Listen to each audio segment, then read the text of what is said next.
Suppose we have isolated genomic DNA from bacterial cells. We know that this DNA contains thousands of genes, or DNA sequences, encoding various proteins in bacteria. Now we want to find out the presence of a specific DNA sequence in the bacterial genome. In other words, we are searching for a gene, or DNA sequence of interest, whose nucleotide composition is already known to us.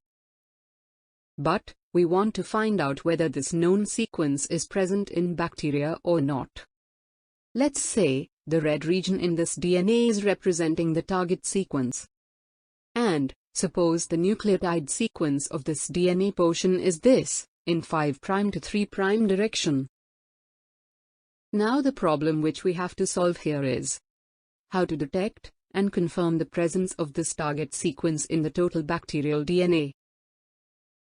The answer to this is the technique known as southern blotting. But before going into the details of this technique, it is important for us to understand three important concepts. These are nucleic acid hybridization, probes, and blotting. Let's study them one by one.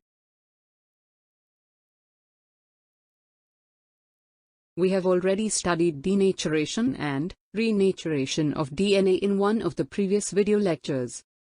There we saw that, at high temperatures, the complementary strands of DNA separate, and thus single-stranded DNA molecules are generated. This process is known as denaturation of DNA. Now if such denatured DNA strands are incubated under appropriate conditions, they will renature or reanneal to form a double-stranded molecule. And the basis of this renaturation is the complementary base pairing between the two single-stranded DNA molecules. When two single-stranded nucleic acid molecules of complementary base sequence form a double-stranded hybrid, the process is known as nucleic acid hybridization.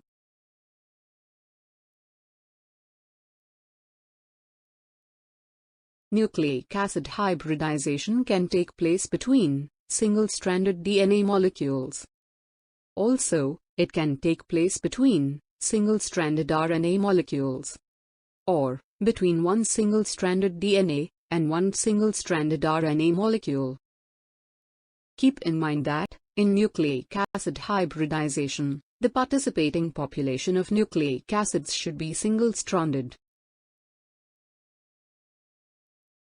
The hybrid formed as a result of nucleic acid hybridization can be unstable or stable depending on the extent to which complementary base pairing takes place between the two strands.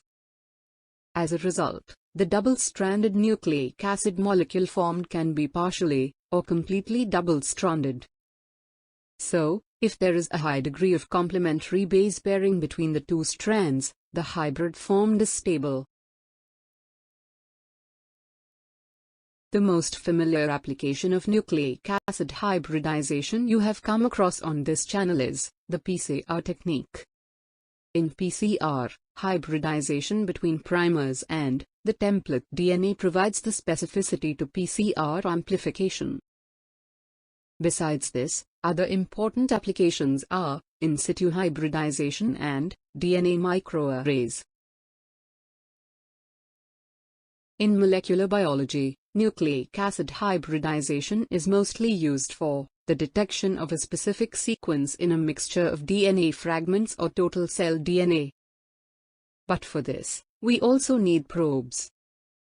So, what are probes actually? Let's find out. A probe can be defined as a labeled molecule that binds specifically to the molecule of interest. Here, the molecule of interest is a nucleic acid sequence that we want to detect. And the molecule that will help us in the detection process is the labeled molecule.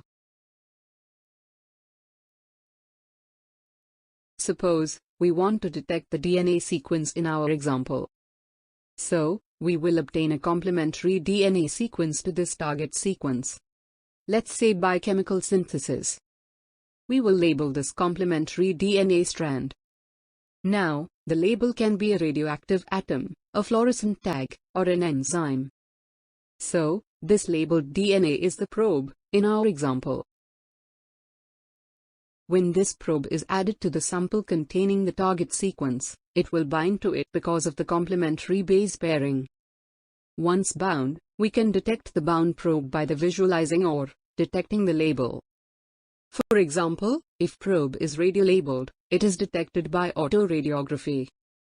If the probe is labeled with the fluorescent tag, it is detected by fluorescence.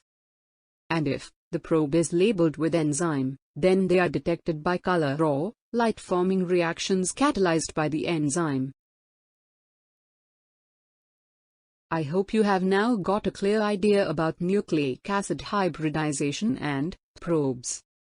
Here, we need to focus on two very important requirements of techniques involving nucleic acid hybridization. Nucleic acid hybridization requires the target nucleic acid and the nucleic acid of the probe to be single-stranded.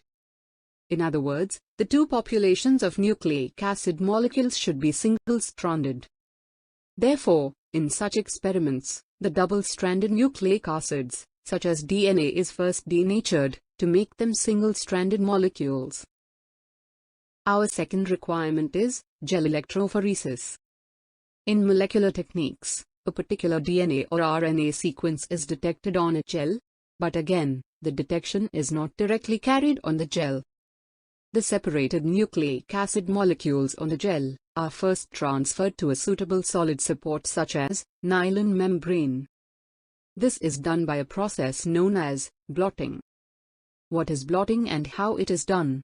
We will find out the details in our next video lecture. Thank you for watching.